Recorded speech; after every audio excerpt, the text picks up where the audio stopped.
listen to you. Good morning, honored guests, students, league members, advocates, and visitors. Hispanic Heritage Month officially begins on the 15th, but we're starting early to celebrate our vibrant and growing local community. According to the 2020 census, the Hispanic population makes up a third of the Orange County population and 54% of Osceola County. Hispanic people are business owners and laborers, community leaders and neighbors. We already knew that, right? The influence of this demographic is everywhere, enriching our food, politics, entertainment. Central Florida is a better place to live thanks to our rich and diverse cultures, where traditions like Three Kings Day and sharing homemade coquito with friends and family are becoming familiar and often adopted part of our community, including my own German Slavic family. Our moderator today is two-time Emmy winner Ybeth Bruzual. She's been with Spectrum News 13 since June 1998, working her way from assignment editor to a Spanish language news reporter anchor to her current position as the face of your morning news. We are delighted to have you join us again as moderator. Por favor, denle una cálida bienvenida a Ybeth Bruzual.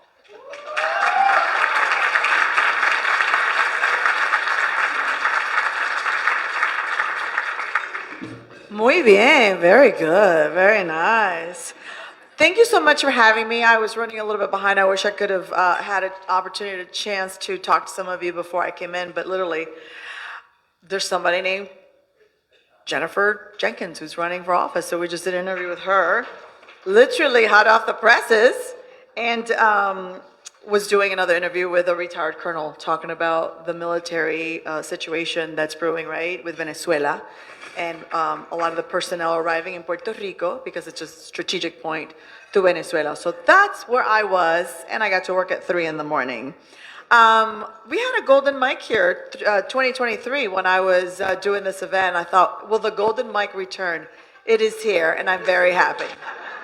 You know, we Hispanics, we're not demure. We like the flashy. I'm very comfortable saying that. So thank you very much. So part of the morning news, we also have, before I forget, I'm honored to be able to talk to Democrats and Republicans alike, literally every single day, and that's something that we take a lot of pride at Spectrum News. I get the hate emails from both sides. You're such a Democrat, you're such a Republican. We literally have spreadsheets to make sure that we're talking to both parties, and I take such pride in that. So I just want to put that out there. Our guests, this is the focus of our guests, so let's get going. I want to bring up to have today's discussion. First up, Rene Gonzalez. Rene is the Civic Engagement Coordinator for the Farmworker Association of Florida. Very busy. Yes, you clap all you want. Aplauso. He leads the critical efforts in electoral organizing, immigrant and farm worker advocacy, youth empowerment, and community education on civil rights. Yes, very busy these days, I am sure of this. Okay, next up, Representative Johanna López was on Political Connections on our show recently. Representative López, you know, you get to know people after a certain while. You interview somebody, you're this close to them sitting at an anchor desk, or I've interviewed her up in Tallahassee, and you see people in their environment, right? Always approachable, always giving 110%, but something happened during the, oh, hello, Victor. When we were doing our virtual interview the other day, and you could, she was at her mom's house, and I love to see how people interact with family members, and with our full day, because all of us got a lot going on, and to see you balance everything, kudos to you. Okay, Representative Johanna López, I'll stick to my script now, District 43, Florida House Representative, elected in 2022. Gosh, it seems like a lifetime ago, but 2022. Prior to that, she's a past school Teacher of the Year award. So yeah, we covered her at Spectrum News then with that. She made history in 2018, becoming the first Latina elected to the Orange County School Board. Yes, following a full student-run campaign, which is very, very commendable. Representative López has received so many awards. I mean, we really don't have time. There's so many my friend, accolade among the 2017, as I mentioned, OCPS Teacher of the Year Award. Aplauso. Okay. Look, I got up at 2 this morning. If I'm jazzed up, then I want you to be jazzed up as well. Ricardo Negron-Almodovar is the Florida Senior Campaign Manager of All Voting is Local, a multi-state nonpartisan voting rights organization. Well, he has more than 10 years of experience, working in the Florida nonprofit sector. I don't know what vitamins he's taken, but I guess he's been around for, he looks so young, right? Tell me your vitamins, please. And I'm probably gonna take this jacket off because menopause is kicking in. Ooh, I'm okay now, but in 5 minutes, I don't know what's gonna happen. Man, oh man, this is no joke. I never thought it would be like this, but here we are. Ay, Dios mío, qué calor. All right, more than 10 years, sorry Ricardo, I'm stealing your thunder. More than 10 years of experience working in the Florida nonprofit sector, which is quite commendable. Also the co-founder of Del Ambiente, an organization that promotes holistic development of Spanish-speaking LGBTQ plus IA communities in Florida. Thank you so much for all of you being here. The heat has started. The heat. Empezó el calor, oh my God. And I have one of those fans, like my grandma has. I'll have every color to match outfits. But I left, okay, yeah, that's fine, thank you. Something about a gold mic that just makes me happy. Okay, there's a lot of questions that I want to get to, but one of the things that I wanted to say, the more and more I work in politics and get to speak with people like all of you, is it's a delicate balance, I would say. Ay, mira, me trajeron abanico. Yes! And it matches the outfit. It's the little things, y'all. Before this, I just didn't care. Now I'm 53 going, what is going on? We've suffered enough. The women have done enough. Anyways, I know Ricardo and Rene are like, what is happening? So look, one of the things that I've discovered when I cover politics, and working in Tallahassee is such a different beast because you are pounding the pavement. I'm running around interviewing Representative Ana Escamani and so many others, right, besides Johanna López. Republicans, Democrats, and you see them in their environment. The constituents are running around with their signs. Some are happy to be there, some are protesting, whatever. You get to see politics at work. So it's not just here, it's not something that pops up on your phone on social media. And one of the things that I really see, it's broken up into 3 different sections, up there or here when we're dealing with our lawmakers. It's the legislative process, also the lobbyists running around, and then members of the media, right? We have a lot of folks who claim to be members of the media, and I don't know, they don't talk to both sides. They'll talk to one side or the other, and that's it. They don't meet them halfway. And that's something that I just cannot say enough about our crew. Okay, seguimos. 2 minutes. This is going to be a question to all the panelists, and ladies go first in my book. So we're going to start in the middle with Representative López. Tell us a little bit about your story, how you came to live in Central Florida. What did you find most surprising or unexpected when you arrived? Representative López. In 2 minutes. Good luck. In 2 minutes. Okay, so I came from Puerto Rico. I grew up in an affordable housing place in Puerto Rico, in Aguadilla, Puerto Rico, in a project, Residencial Juan García Ducos, el caserío, como lo conocen los boricuas. My mom cleaned houses for a living, but she always emphasizing the importance of education. So I went to the university. I have my master's degree. I got married, came here. My dad has a stroke when I was 10 years old, and he stopped talking and walking, so my mom took care of him as well. He's also a veteran. He served in World War II. Then I came here to the United States, and I felt very uncomfortable because of the way I spoke the language. So my fears of the language barrier made me just go strictly to the airport to find a job because I do not want to expose myself in the field that I studied, that was education, because I felt uncomfortable.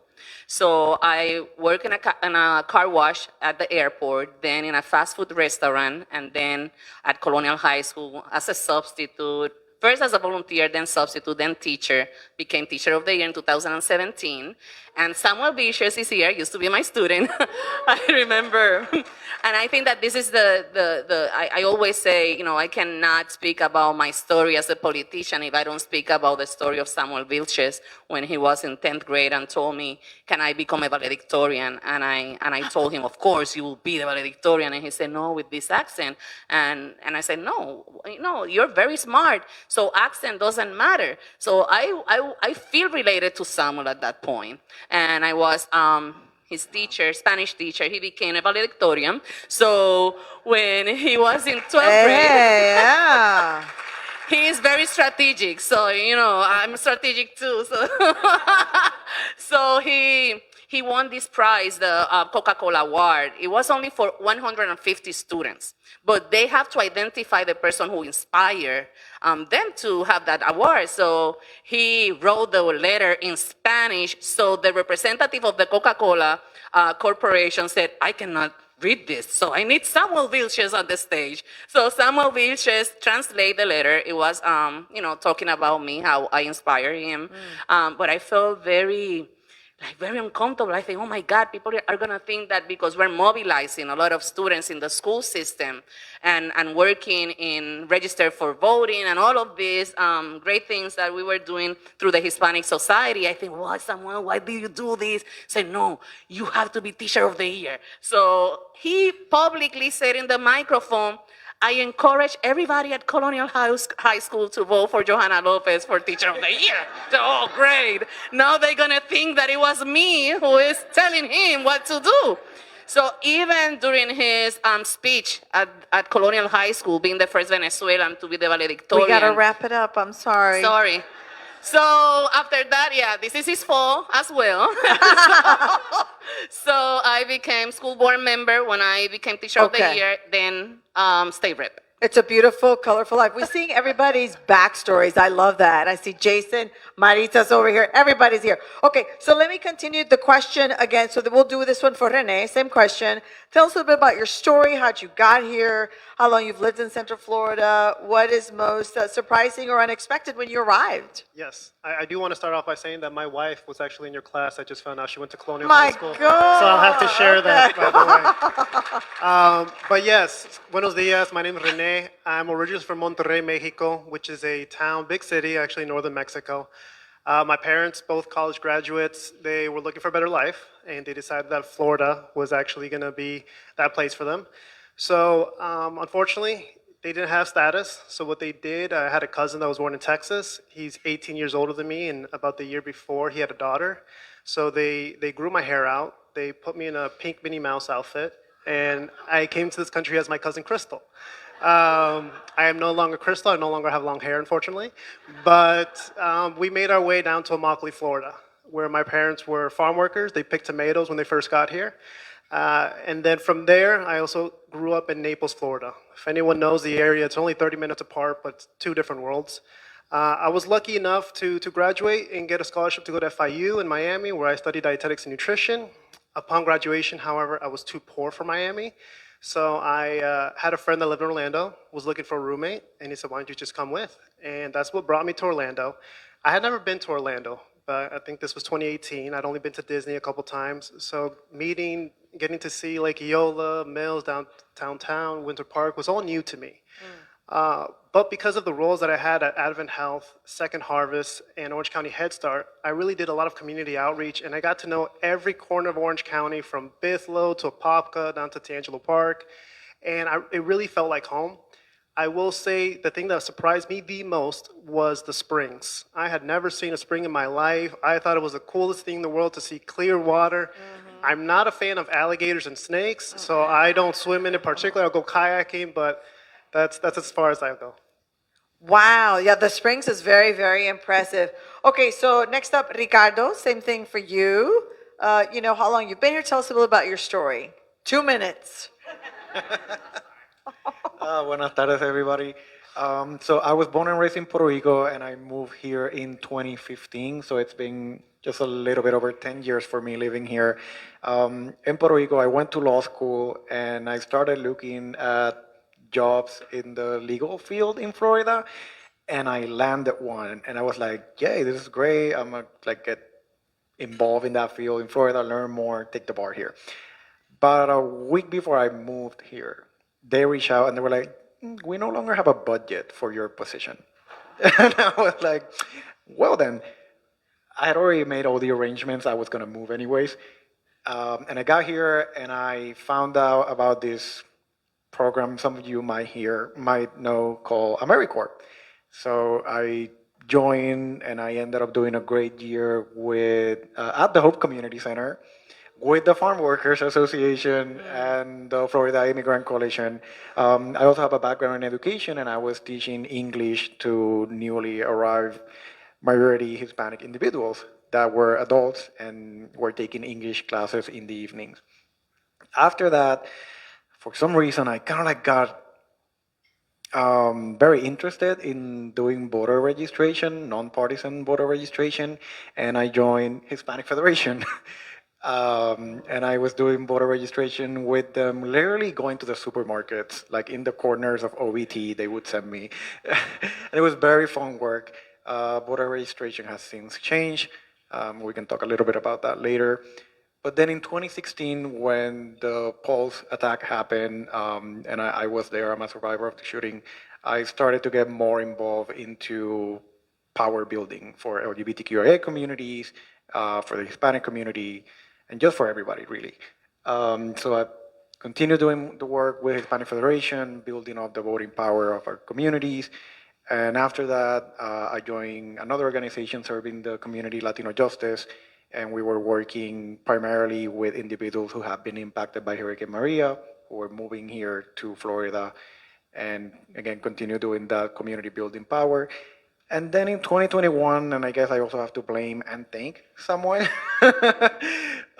when I currently have the position that Samuel held in All Voting is Local.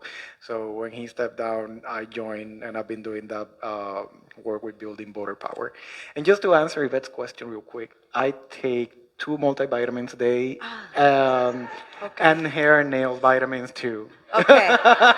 Let me circle back on the brand of that, those vitamins. I'm sure they're not generic, they're We'll probably talk like offline. name brands. They're not- Ay, Dios mío.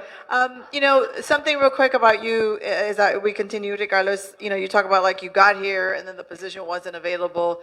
There's something about the human spirit, right? Some people just, you know, say this is it. It's not meant to be, whatever, but you did not give up.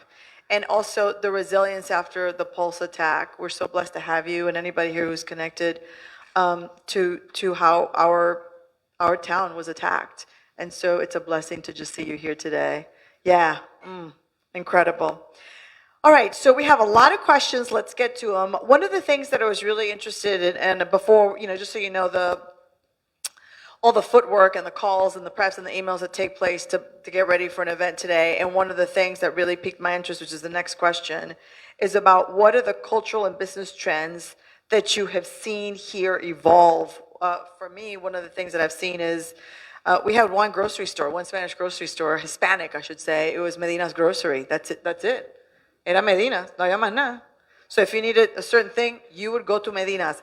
That's it, on Bumby. Maybe a place here or there in Kissimmee, but honestly, they're just, I don't remember. But now we have Sedanos, we have Bravo Supermarket, we have Cilantrillo, we have Sasas, we have Pig Floyd's, we have Taino's Bakery. We have so many, so many. So when it comes to business trends, what have you seen, you know, evolution with so many Latinos in Central Florida? We'll start this one, we'll go down the line. Yeah, I think you touched on it when we first started. Latinos, we have a very strong entrepreneurial spirit. So whether we have the background educationally, professionally, if we have those connections, we have a lot of our community that's, if they're gonna open up a restaurant or if they're gonna sell it from their home, they're gonna find a way to get it done. And I think you see that. I live currently in Apopka, and there's so much influence of Latino-owned businesses, restaurants, construction firms. And you also see it with the youth. I mean, some of these kids, I have a youth group, and they have, one of them is a nail tech, one of them makes their own flower bouquet, another one's a barber, electrician. And these kids, These are high school? high school, middle school kids, Ooh. that they're seeing their parents do it. They may not have an official building with their business name on it, but they're getting it done. Wow. So I think that's something really great to see here. I know Stanford just recently did a study, and they saw that from 2018 to 2023, Latino-owned businesses increased by 44% in that same time period. Yes. Wow. And this is across the country. You see it here locally.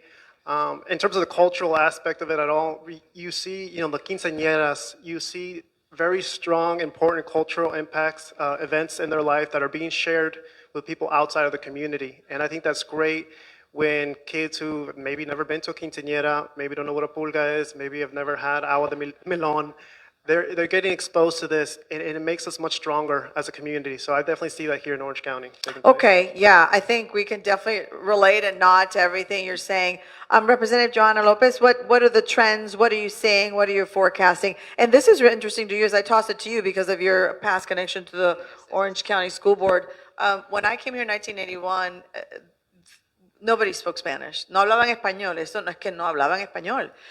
And I had to take a look at the data, but I think it was last year, where we looked at the student body in Orange County was 42 or 43% of the student body in Orange County is Hispanic.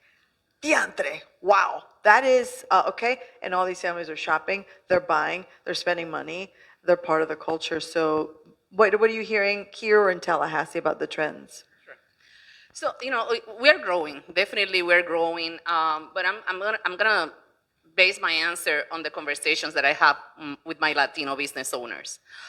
They work hard, so if they have to start as a waitress and work after hours and have 2 jobs to get their business, or maybe they bring the money from Puerto Rico to create Taino's Bakery, for example, but they're not engaged in politics because they don't feel supported. And they're saying, nobody's helping me, this is because of my effort, how hard it's for me to have more businesses like this, So I think that we have to do more for our Latino business owners, and even people that have their own business, very successful out of the state, but not successful here in Florida. So that's another question, what is happening that they're having this impact in other states and not having the same impact here in Florida as Latinos. So I think that this is a conversation that needs to happen with people that are filing to run or current elected officials to have that conversation. This is our challenges. How are you going to help me to become more strong as a business owner? Because it's good to vote for you, it's good to vote for me, but we have to be accountable when we are running for a position, I love to have uncomfortable conversations. I am very transparent in having those conversations. Not everybody feel comfortable in having those conversations. I want my constituents to ask me what I'm doing, why I do not vote like this, or why I vote like this, because I have my reasons. I have the conversations, and I think that it is extremely important to talk to business owners to see what happened with our Latino business owners that are having that opinion about the support that they're receiving at a local or maybe state, and also at a federal level. Okay, so you're seeing a lot and you're hearing a lot. That's a good point about whether you're successful being a Latino in another state and then you come here, Florida's different. I see that too. I visit South Carolina a lot. My parents live in Carolina del Sur, and there's a strong Mexican community there. But here, right, we have a mix. It's mostly Puerto Ricans, unless the stats changed. So many Venezuelans, so many Colombians. We have lots of Cubans. It's an ever growing, right, tapestry. Okay, same question to you. What are you seeing with trends with the Hispanic market? What are you forecasting? What are you tracking? Forecasting. I know. Weather on the ones every 10 minutes on Spectrum News. It's gonna rain. No, I want to echo what Rene and what Representative López said. This past 10 years for me living here, I mean, you cannot, at least in Orlando and Kissimmee, there's pretty much not a lot of places that you can drive through or go and not see the influence of the Hispanic community. Whether that be restaurants, entertainment, concerts coming in, all the festivals that are happening, elected officials who are part of the Hispanic community. and professionals literally in every field. And I guess what I definitely want to add to that is that it didn't just happen overnight. Like the representation that's still growing the visibility of our community. It's because people have been fighting very hard for it. And just to like name a few names, because I see their faces here and they're very dear to me. Like we have professionals like Janet Rivera doing amazing work out there with connecting people in the communications field. We have Sami Jaime Marrero, Laudi Campo. It takes a village. The community is here. The community is present. But as Johanna mentioned, like sometimes we're too busy with our jobs, our daily lives to get involved in other activities. So that's why it's very important to highlight and recognize the work that some of our great leaders are doing and continue to do. Thank you so much, Ricardo, for that. That's a good point, actually. I think when it comes to concerts, we see more options, right? More opciones. Before it'd be like, it's gonna be on a Wednesday night, and you're like, it's a work, like it's a work day. But now they come Friday night, Saturday. And you go, the market is there to fill a huge place. Like, I don't know, pick your entertainment venue here, whether it's Camping World or I was gonna say Amway, Lord. Thank you. I still in my head. That's how long I've been here.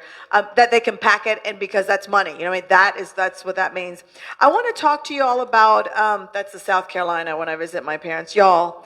I want to ask y'all about the differences between, and I see this a lot in my work as a journalist. You know, talking to politicians, whether Republican or Democrat, whether it's a local campaign, but mostly with the national campaigns. It's like, the Latino vote. It's like, okay, espérate un momento, hang on a second. That's like saying a New Yorker is the same as somebody from South Carolina.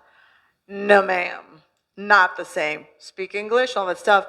But when it comes to the Hispanic culture, there is a difference. So define the differences, if you can, between Puerto Rican, South and Central American, Mexican, Caribbean, Hispanic communities. Do you see integration in the communities with each other, or non-Hispanic population? Why is this how we struck a chord? Did I say something wrong? ¿Qué pasó? Because it's a hot topic. That's what they call it, hot topics. Oye, it's true. And you go, I mean, we've seen some of the like social media posts, right, or ad campaigns where they are meaning to say one thing, but they say another, and it could be offensive in one Hispanic country. I won't repeat the words because they're nasty. But you see the mistakes being made when you're trying to reach our community. So what are you seeing? What do you see about the integration of communities? And sometimes there's, I'm going to say it. It might be a little dirty secret, but as I get older, I have no filter. There's sometimes infighting within Latinos. Oye, yeah, no. Yes, believe me, you don't want to be at the dinner table with some of my family. I mean, my son was just like, why are you arguing? It's like, no, we're just talking, but we get very loud. Fingers start going like this. So, what are you seeing? Johanna, we'll start with you. Wow. You got 2 minutes. See, I don't, next time we coordinate this, we got to say, we're Hispanic. Here's how you know. This is how you know. So, for example, in English, Thanksgiving. Happy Thanksgiving. It's 2 words. But for us, it's Feliz Día de Acción de Gracias. It's 6 words. So we take longer to say things. Okay, go ahead. You can have my 2 minutes. Wow. I know. I think that the division is because of the lack of education on the background of each country. I think I'm blessed as a teacher, being a former teacher, because my BA was in Hispanic studies. So when I went to Colonial High School, even the chapters were based on every country. I know about Guatemala, Spain, Colombia, Venezuela. We can have a class. That question needs days to be answered, the previous one. But for me, I think that sometimes it's a lack of respect, not only in general, but also between the same Hispanic community. Because you don't know, so you make conclusions based on your story, on your history, and your facts of your country, when the other country is having another situation, another beliefs. So certain words are very negative to be used in campaigns, because that's why certain, parties can take advantage of that. They know that they confuse our community and divide our community using words that we know is not what they're trying to say. Okay, it's misinformation, and both parties can do it. Okay, one party doing more than the other one, and you know which one, hello. But the reality is that we have to be more intentional with the conversations that we have as an elected official, as a person from the community, and even from Hispanic to other Hispanic, and also, white, black, because we are here to work together. This is a great country to work together. Diversity is a great thing if we unite our forces. But the problem is that the lack of information and not willing to learn. I have a lot of bad experiences and a lot of good experiences. There's people that you can sit down and talk about your story and they don't take it personal. But being an elected official in Tallahassee, with your own party and with the other party, you have to be very careful, because if you say something, maybe can be a misconception of your terminology or your experiences. I'm Afro-Latina. My ancestors are also black. I have indigenous in my vein, and also people from Spain. So you have to understand that, so you can acknowledge that your fight is my fight. But no, there are few people that they don't understand that, and they isolate you, they segregate you. But those conversations, uncomfortable conversation, needs to happen on every space in order for us to become better, not only as an elected official, but also as a citizen of the United States, people, constituents from the United States. I don't know if that answered the question. It does. It does. In Puerto Rico, we say, toma, like, there it is. A quick lesson here, and my grandmother would talk about this, and I have so many books in my home, and I think, and I'm not a PhD, I don't have a master's, but I do know this from the books that, I've read in Puerto Rico when I grew up, and I think this is true, dare I say, for Cuba, for other Spanish-speaking countries. We have a beautiful culture that is intertwined, okay? So we have our Spaniard, the Spaniards came, right? And then we have our African heritage in Puerto Rico, in our songs, and our, art, in our fashion. And then when both of these folks arrived to our islands, there's the natives, the native Indians. Then everybody's doing the hanky-panky, they're all doing, and then there's babies that are born, and then our generation comes in many beautiful hues from, well, you name it. We come with different hairstyles, different skin tones, and so that is true in the Caribbean and in other Spanish-speaking countries. But there's also this inward racism that happens within. One of the things I want to say, when I've interviewed politicians in both parties, I hear this from both parties, from some Republicans, some Democrats. I also, when I interview people who are Republican and are Latino, sometimes they'll say on camera, people are shocked that so-and-so is Hispanic and they're Republican. Yes, that is where some of the data shows that Democratic Party didn't pay attention to those things while the other party did. Both parties are growing, no doubt about it. But this is what I hear from candidates and also the data that I'm tracking. Okay, so let's go with you. What are you seeing? What do you feel about that? Yeah, not to overcomplicate it even more, but when you look into the different Latino cultures, let's just take Mexico, for example, you're going to see a cultural difference between, let's say, the parents that grew up in their home country and the children that grew up here have no recollection of their parents' home country. And even though they're both Mexican, right, with that American sprinkle, that creates a different culture. So if you really want to get deeper into it, and I think that applies to all the Latin American countries, there's a joke that we call some of the kids that can't speak Spanish, no sabos, right? So that's what they say when you're Hispanic, let's say you're Mexican, but Spanish is not your native tongue. Unfortunately, it's happened to me. I've lost some of the strength of my Spanish, even though it's my first language. But when you see kids growing up that way, they lose in touch with some of the roots, some of the experience that their parents have. No fault to the parents, right? But they grew up here for a better life. And as they become older, as they become adults, they're exposed to much more diversity. They're exposed to much more culture. I know I can speak for my parents growing up in Mexico. They didn't meet as many different cultures and weren't exposed to the diversity that I was. So when you come here and you have so much access to different countries, it's a little bit difficult to say, oh, I want to experience, let's say, different food. They want to stick to what they know. They want to stick to what makes them comfortable. So I think in that sense too, along as with what López was saying with the education and just not having that willingness, you have to be intentional. You have to bridge that gap. I think it's happening. You definitely see it with the younger generations. They're more exposed. But I think recognizing that those that were raised here instead of their home country, there's going to be a cultural difference in that as well.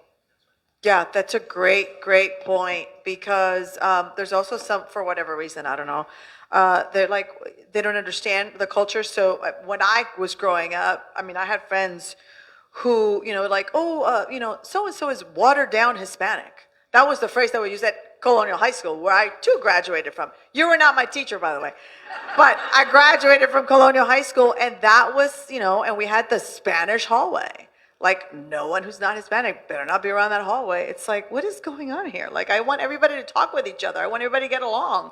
But you have those kind of divides, right? As the younger generation is just being in this environment and maybe not going back home to where their parents are from, and so feeling that disconnect. Okay, now it's your turn. You were thinking about giving up those 2 minutes, but now those 2 minutes are yours. Thought I gave them to Johanna. No, I mean, I think at the very basic level, and it's like trying to lump all the different cultures together, but we do connect. At a very basic level, we connect over food, we connect over music, we connect over language, whether you speak Spanish or you're more no sabo or you don't speak Spanish at all. We connect over sports. But then, I don't know if anybody remembers Tito Trinidad and what that means for like a Puerto Rican. Tito. Yeah, exactly. Like the Tito. entire country would stop just to receive him after the fights. But then when you step back a little bit, like we're a very proud culture. I know Puerto Ricans are very proud about being Puerto Rican, especially if you moved out of the island, or even if you were not born in the island, and you have your flags in the car, and you are like, that Boricua everywhere you go, Boricua en la Luna. Aunque nacer en la Luna, right? I think it gets more complicated when we try to lump all the different experiences into one category. Like all of these people from all of these different countries, all of different living experience, you're the Hispanics or you're the Latinx, depending, right? And even that word generates differences between our own communities. So again, yeah, at the very human and social level, we definitely connect. We seek. I know I definitely seek wherever I go, like, ¿dónde está mi gente latina, right? But it's more complicated than that, especially when it's used to wedge differences, stepping into like the political world, or just keeping power for certain communities and not the others. Interesting. I want to pivot. I don't know why I'm coming over here. I feel trapped behind the podium. One of the things too that I want to, as I listen to the three of you, is if you're here today and you have an organization or in your office, what have you, and you honestly don't know, and this is kind of piqued your interest, have those conversations. That could be difficult, but it's 2025. I mean, it's like we just ask your questions. We have these questions I get asked all the time when we cover Hispanic Heritage Month. At Spectrum News, and we have these conversations. I have these conversations with my friends in the LGBTQ community. I don't know how to say certain things or whatever, and they're explained to me. And so don't be afraid to have those conversations. Do you know what I mean? I think it's very healthy, and you can do it in an, as the kids say, organic way. Don't we love this natural lighting coming in? Like, oh, the three of you look glorious. I was running around getting video right when we got started for Spectrum News, because talk about also too, we are, I think in this day and age, whether you're Latino or not, we're learning to diversify, and everybody I think in this room is doing more with less, right? We want more departments, more segments, more projects, more things. You're like, well, we have fewer staff, and so you have to do what you have to do. So I'm getting video because it'll be on Channel 13 tomorrow morning in the news. Because we don't, the photographer is up the road shooting something else, and I said, no, I'll shoot it, and you edit it, and you keep going. Okay, so this question is for Representative Johanna López. One of the things that was really interesting to me when you came over to Spectrum News recently, and you did the interview, and whenever we talk to you, you're always just like the Energizer Bunny. She keeps going and going. No sé qué decirte, café, or just... Boricuazo, I know. We wake up, I know. I go to work and I'm literally like this, like, buenos dias, good morning, every day at 3. And I have some coworkers like, good morning. And it's like, I can't help it. It's full throttle, right? Whether it's 3 in the morning or 3 in the afternoon. So something that you said is about how you have been really active having all kinds of community events. And every time I see, I don't know who's doing your social media, but wow. Because they're posting I'm like, ella no para, she's doing this and that. So I'm looking at my notes, is this right? 15-point listening tour of your constituents in District 43. What are they telling you about affordability? I think that's the common denominator. Doesn't matter what your socioeconomic background is. I think it's safe to say just about everybody in this room is going, oye, how much more? Those of us who are blessed to have, insurance and all that stuff, it's like, wow, it's more and more. So what are you hearing from your constituents in these stops, in these visits about affordability or lack thereof? First of all, the reason behind of the listening tours is because of our schedule. My office, 9 to 5. Yeah, but everybody's working because of affordability. Most of our constituents, especially in my district, they have 2 jobs. So I think, you know what? They're not going to be able to come here from 9 to 5. So let me go to different, parts of my district and let's having those conversations related to issues that I think, they feel related, and also generational, different ages as well, So we have seniors, we have youth, so everybody, diversity. So we try to have those listening tours, and on every single issue, affordability is the main point. Let's talk about housing and homelessness, for example. Even though we have a bill that passed, even the developers and nonprofit related to affordable housing are complaining for the same reasons. The land is so expensive that it's going to be, for us, impossible to provide affordable housing. And they agree. I try on every stop to put people that usually are not together talking about these issues. For example, teachers and the union. You see? For example, developers and nonprofit organizations related to homelessness and affordable housing.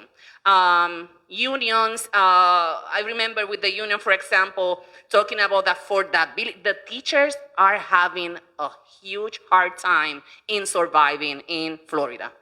The salary is a disgrace. But the problem, and the sad part is that the legislations are not helping at all. The budget is a mess with our teachers. So now we see our teachers, the union, fighting for a better salary, but in reality, is it gonna be possible to provide 9% increase? Don't get me wrong, they deserve more than that. They deserve more than that. I strongly believe that being a teacher is the most important profession in the whole world. 100%, yes. Because we have doctors because of the teacher. We have engineers because of the teacher. But the problem is that we have to be careful in not cutting benefits to our students as well. I don't know, we need to have these conversations, and I'm having conversation with school board members as well. Are you willing to cut all the benefits for ELLs, the small portion that we have, because we have to justify this salary? Are you gonna cut homelessness benefits? Are you gonna cut transportation for our homelessness, that the majority of them are immigrants, by the way? Are you gonna do that to increase the salary? We have to analyze when are we gonna cut this budget to increase the teacher's salary. And yes, the teachers deserve the increment in the salary. But be careful in not affecting our students, because at the end, not even the teachers are going to like that. They're there because of the students. As you talk about the teachers, 100%, there are unsung heroes. One of the things that I find really fascinating about affordable housing, whether it's for teachers or not, and these are facts, that even though Florida is definitely used to be a purple state, it is a red state with pockets of blue in Orange County, but it's a red state, and we continue to see people moving here from blue states, from California, from New York. So they come, what I describe as like, suitcases filled with cash. So they're looking at our prices and they're like, these prices are very affordable if you're coming from New York, if you're coming from California. So even though, and this is something we've talked about on the show, it's a red state.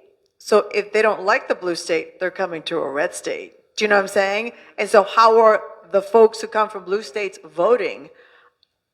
For the majority, they're voting red. I mean, depends on the district, but the affordability is just choking people, because when they come, you're right, and then some of these developers gobble up all of these properties, and then they can put any price they want. I have a neighbor, she's a renter 2 streets away. She works at the Dollar Tree near my house, and her rent went up $600. Guess what? The owner of the property has like 3 people lined up to pay the extra $600. And she is free. Is her pay going up is your pay going up $600?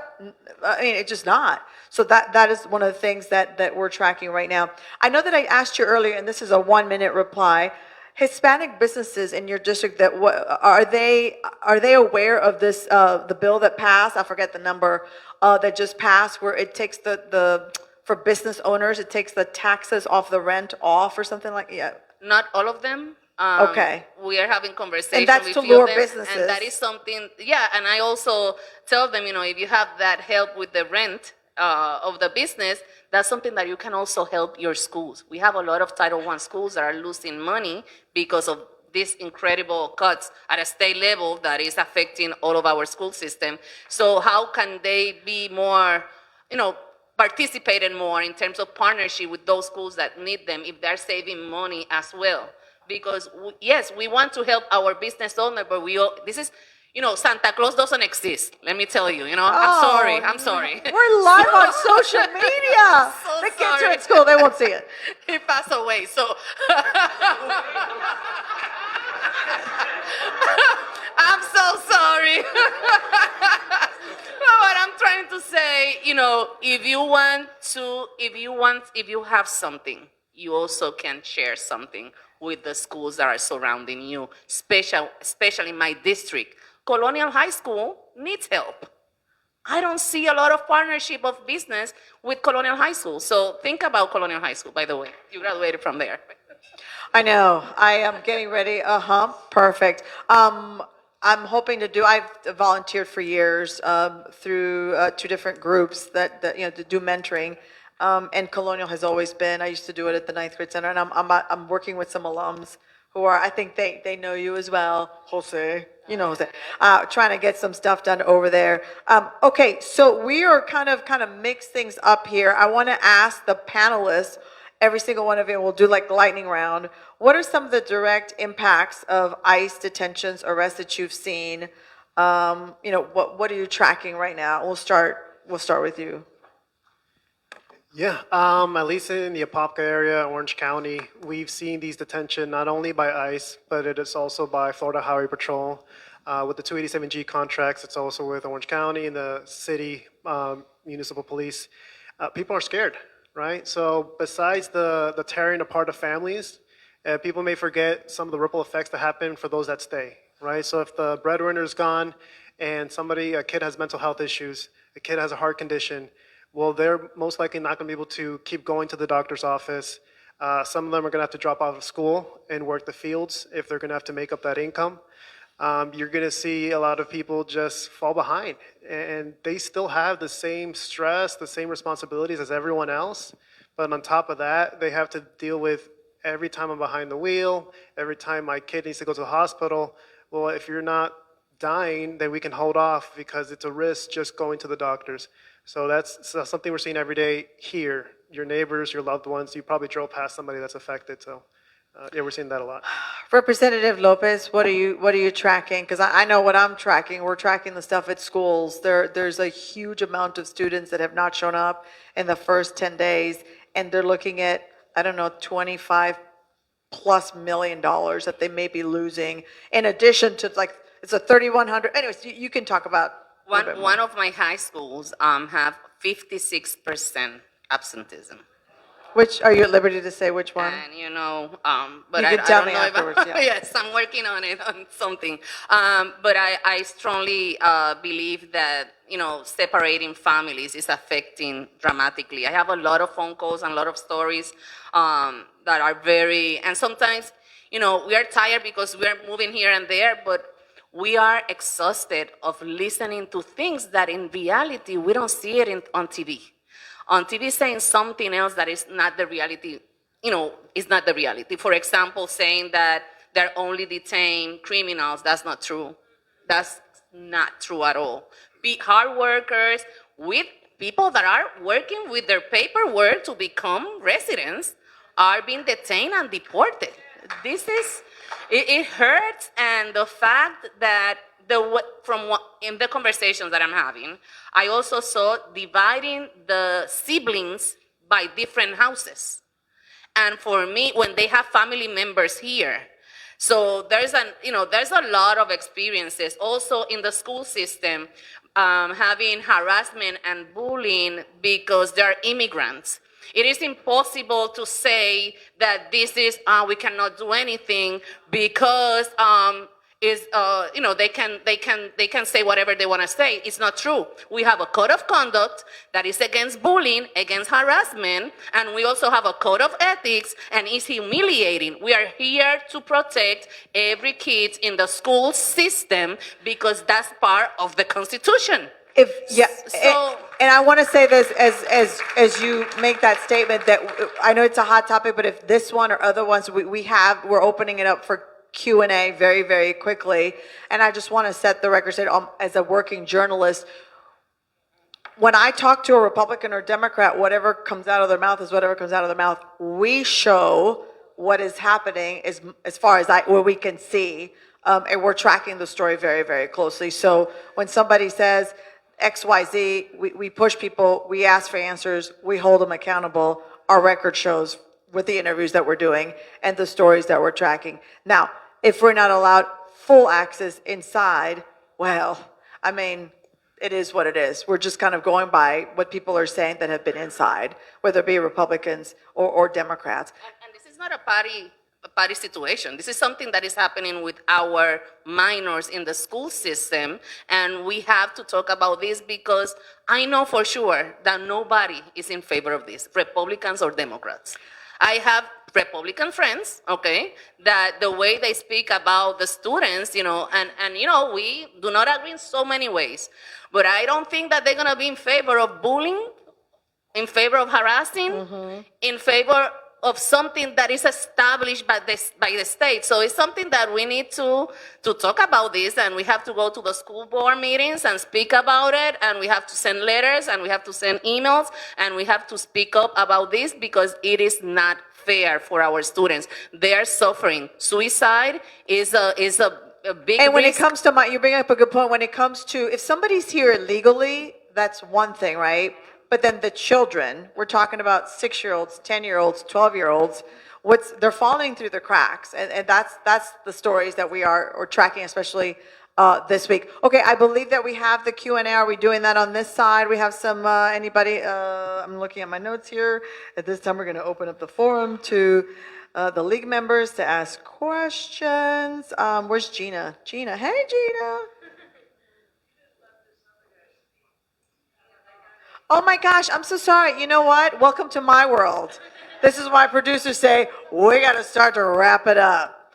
Yeah, but we're gonna just go ahead. Do you have a question, right, Gina? Is the mic hot? Do you want this one?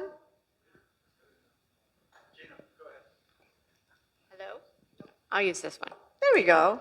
Thank you. Yes, any member that would like to come up and ask a question, please get in line here. We're going to go ahead and start because we're getting close to ending time. Yes, we are. So I'm going to hold the mic because this is my play toy I get to play with every month. So Susan, what's your question? Hi, my name is Susan Woodmiller, and I want to thank you all for being here and participating the way you have with such heart. I spent 16 years at the end of my career in law enforcement. The only way my agency was able to be successful was partnerships with the community. Now I see our agencies are threatening our citizens. How on earth are we really going to expect our agencies to keep people safe when they are taking them from their homes and their work? And I am very concerned. I'd be interested, what do we do? Who do we talk to? What can the league do to mobilize? Because in the end, our communities are going to be less safe because the relationships are being destroyed with the communities and the law enforcement agencies. To answer, I don't know if you all have anything, but in Apopka, we created monthly meetings between Apopka Police Department and local businesses and community members. Now, this was before they had their 287G contract validated, but creating that relationship, I think, a lot, especially the business owners, a lot of the members of the community want that relationship with law enforcement. They want to be able to trust them. They want them to be able to come to their stores and people not run away because they're scared. So creating that relationship, I think, is the first step. But as well as acknowledging from the police department side that we understand you're scared. We understand this is a real fear, and to hear that out and come up with some kind of solution. Obviously, they're scared because of the state level, but I think creating that relationship has to be the first step. Hi, good afternoon. Thank you so much for being here. I appreciate it. My name is Suzanne Pena. I know two out of the three, but my question is a twofold. One is a comment. Thank you so much for highlighting. Just do your question. Okay. Well, I'm a business owner. I'm certified as a minority woman business owner here in Florida. And you highlighted something about businesses having more opportunities outside of the state of Florida, which is true. I am actually one of those that has to seek opportunities outside. And I see Sami over there, which always we share these problems and where we have to seek opportunities elsewhere. What is being done to secure opportunities for especially Latino business owners here in the States? Are there anything or any opportunities that are being drafted or to increase opportunities here? Okay. Oh, you know, I was working in partnership with different organizations to do Puerto Rico Day in Tallahassee, and I did it with my Republican counterpart that is Puerto Rican as well. And we invited the Commissioner of Agriculture. We invited all the people related to business, the highest position in the state, okay? And what I saw there is that not everybody know how to approach and connect with this type of conversation when they have that type of, of people. I remember that the only people who approached those, the people that we invited was Sami Hyman and Fernando from UCF. So I think that we need to maybe having more conversations in how to follow up with this type of connections and to question also every elected official at every level, how can you help me to improve my business or to grow in my business? With the Chamber of Commerce as well, let's having these meetings with these elected officials. Sometimes we're trying to be as a business owner, trying to be very politically correct because, no, we want to be low key so I can have more opportunity. That doesn't work here.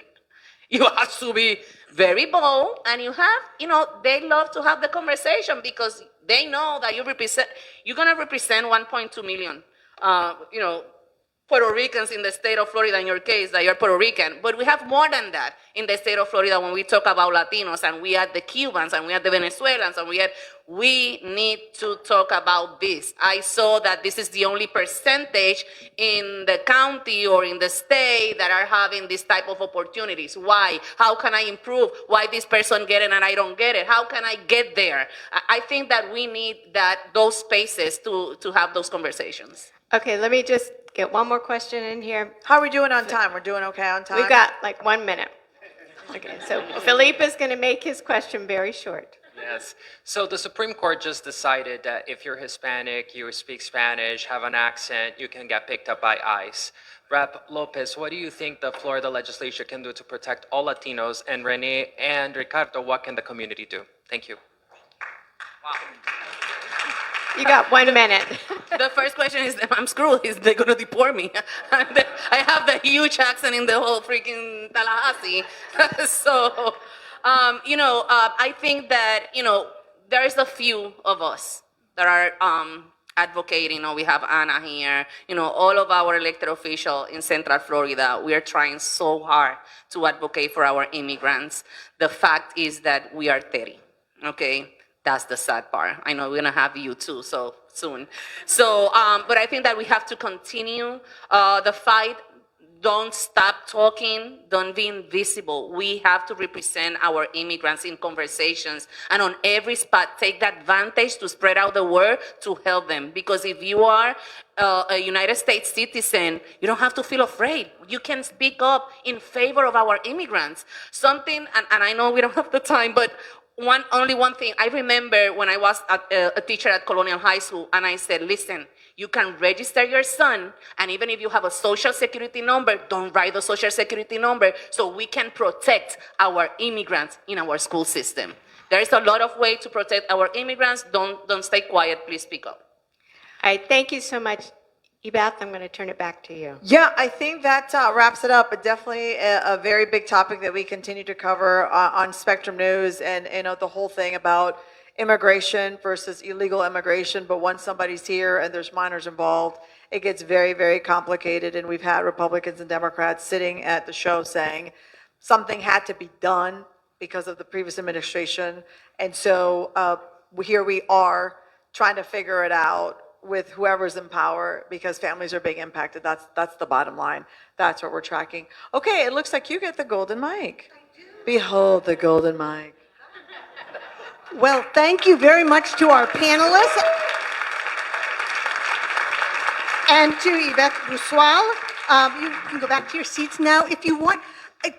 I would like to invite you to linger back up front afterwards, because I know people have more questions and would love to talk to you if you have that time. So we appreciate you so much for being here.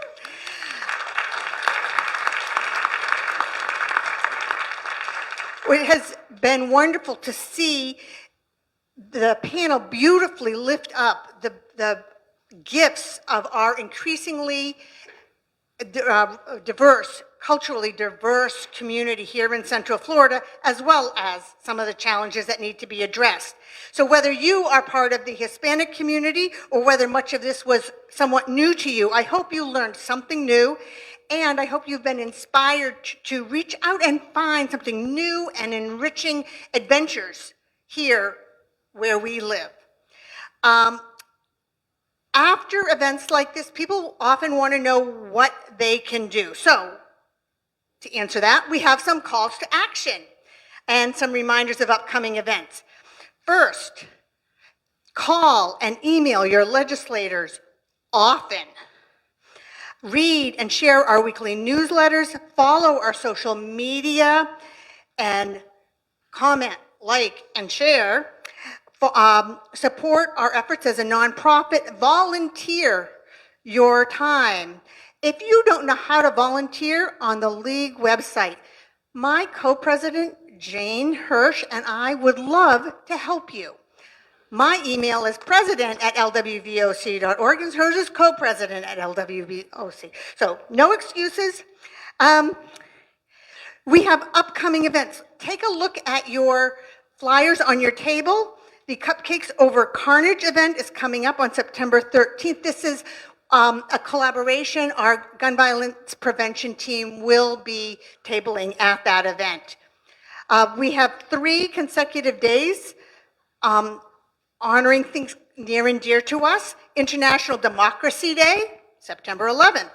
National Voter Registration Day, September 12th. Constitution Day, something to celebrate, September 13th. Our DEIA Social Justice Book Club will meet on September 17th, and they are reading Unmasked, The Rise and Fall of the 1920s KKK by League member Ann Patton. And we have Peace Day in the Park is coming up on September 20th in downtown Winter Park. We also have the Global Peace Festival that happens September 16th to the 21st. And now, right now, before you leave, I invite you to stop at the tables in our Hot Topics of Town Square. We are committed to uplifting the community partners who are working alongside of us to do the good work in our community, and we hope that you will stop and find out what they are doing.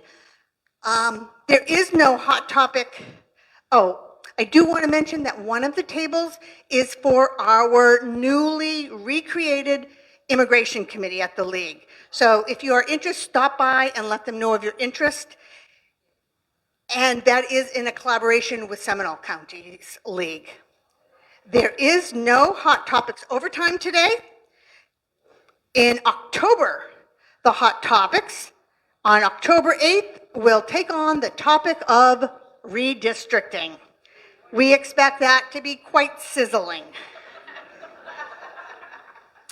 Please, please complete our event survey. We really, truly appreciate your feedback. We go over it every month.